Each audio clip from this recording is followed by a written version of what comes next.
인류 최초의 화폐는 조개 껍데기로 알려져 있습니다. 이후 기술이 발달하여 구리나 은화 등 금속 화폐가 등장했는데요. 그러나 사실 인류 최초의 화폐는 흑요석이며 조개 껍데기는 흑요석 대용이었습니다. 조개 껍데기는 화폐 역할을 하기에 부족한 점이 많았는데요. 어떤 점이 부족했는지 그 내용은 잠시 후에 알아보기로 하고, 인류가 흑요석을 화폐로 사용한 과정을 살펴보겠습니다. 순다인들은 순다랜드 지역에 모여 살면서 인류 최초의 문화를 만들었습니다. 그리고 이들이 가장 먼저 흑요석 화폐를 사용한 것으로 추정하고 있는데요. 그렇다면 순다랜드 지역은 어디일까요? 지구가 추워지면서 물의 부피가 줄어 해수면이 내려갔고 동남아시아 지역의 섬들이 연결되어 순다랜드가 되었습니다. 10만 년 전부터 이 지역은 해수면 하강과 상승을 반복했습니다. 지구 기온이 안정되지 않아 바다의 수위가 계속 변했던 것인데요. 8만 년 전부터 이러한 변화 없이 계속 추워지면서 해수면이 내려가기 시작합니다. 특히 3만 년 전부터는 온도가 최저로 떨어져 순다랜드 지역이 완전한 육지가 됩니다. 17,000년 전까지 순다랜드라는 거대한 땅이 유지된 것이죠. 얼어 죽지 않기 위해 이 지역으로 사람들이 몰려들었고 이로 인해 문화가 탄생하게 됩니다. 이러한 사건으로 행동의 현대성이 가속화되기 시작하는 것인데요.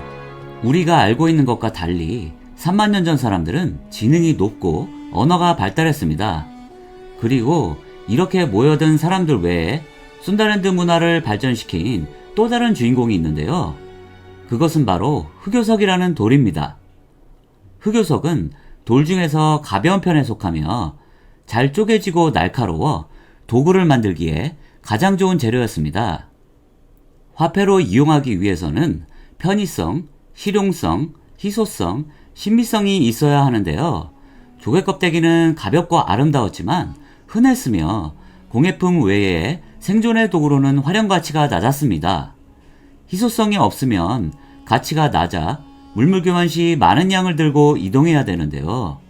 이러한 점이 불편하기 때문에 부의 이동이 어렵게 됩니다. 그런데 흑요석은 돌멩이보다 흔하지 않아 희소성이 있었습니다. 또한 보통 돌덩이보다 무게가 가벼워 소지하기에 편했고 도구를 만드는 데 유용했죠. 그렇다면 인류는 흑요석의 가치를 언제부터 알아봤을까요?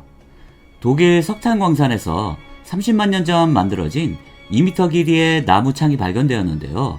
이 창을 쇠냉겐의 창이라고 부릅니다. 창을 제작한 사람들은 창끝을 불에 그을려 단단하게 만들었고 이것으로 동물이나 물고기를 잡았습니다. 그 후 28만 년 전 지금의 아프리카 에티오피아 지역에서 흑요석 창을 만들었는데요. 나무 창 끝에 날카로운 흑요석을 결합했습니다. 그리고 6만 5천 년 전 순다랜드 지역에서 흑요석이 상용화 된 것으로 추정되는데요. 흑요석으로 창날, 화살촉 등 어로 및 사냥용 기구를 만드는 데 사용했습니다. 흑요석은 이렇게 실용적이면서도 검고 광택이 났기 때문에 아름답기까지 했습니다. 삶에 큰 도움이 되는 칠흑의 아름다운 돌인 것이죠. 흑요석은 화폐의 조건인 편의성, 실용성, 희소성, 신비성까지 모두 갖췄습니다. 다만 편의성으로 봤을 때 꽤 무겁다는 단점이 있긴 했는데요. 이러한 단점 때문에 완전한 화폐라기보다는 원시 화폐라고 분류할 수 있습니다. 인류의 태동기에는 물류가 발달하지 않았기 때문에 흑요석 하나만 줘도 그것을 귀하게 여겼을 것인데요. 흑요석을 주고 답례로 식량이나 여러가지 물건을 받았을 것으로 추정됩니다. 가볍지만 주로 장식품에 사용되는 조개 껍데기와 달리 흑요석은 들고 다니다가 사냥이나 어로에 활용할 수 있었습니다. 그렇기 때문에 오직 교환 목적으로 들고 다닐 경우 발생하는 노동력의 낭비가 없었죠. 흑요석은 화산 활동에 의해 생성되는 화성암인데요. 순다랜드에는 화산지대가 있어 다른 지역보다 흑요석을 쉽게 구할 수 있었습니다. 즉, 순다랜드는 흑요석의 산지였던 것입니다. 지구의 기온이 올라가면서 이 지역은 결국 대홍수로 인해 모두 침수되고 섬이 되었는데요. 인류는 대홍수를 피해 고지대를 찾아 피신하였고, 이후 불을 다루는 기술이 좋아지면서 금속 화폐를 만들게 됩니다. 순다랜드 지역은 당시로서는 노른자 땅이었음에도 불구하고 이에 대한 연구는 많이 부족한 사항입니다. 학자들이 이집트와 메소포타미아 지역을 중요시하기 때문인데요. 앞으로 국제정세가 변하면 순다랜드 지역에 대한 연구가 활성화될 것으로 예상됩니다. 여태까지의 내용은 학계 정설은 아니고 추정한 것이지만, 이러한 내용을 알아야 농업시대 이전에 건설된 게베클리 테페 신전을 이해할 수 있습니다. 순다랜드 문화에 대한 이해가 없으면 어떤 문제가 발생할까요? 순다랜드를 모르면 게베클리 테페 신전을 건설한 사람들의 기술력이 미스터리하게 느껴집니다. 농경시대 이전에 등장한 신전 건축 기술이 갑작스럽게 느껴지는 것인데요.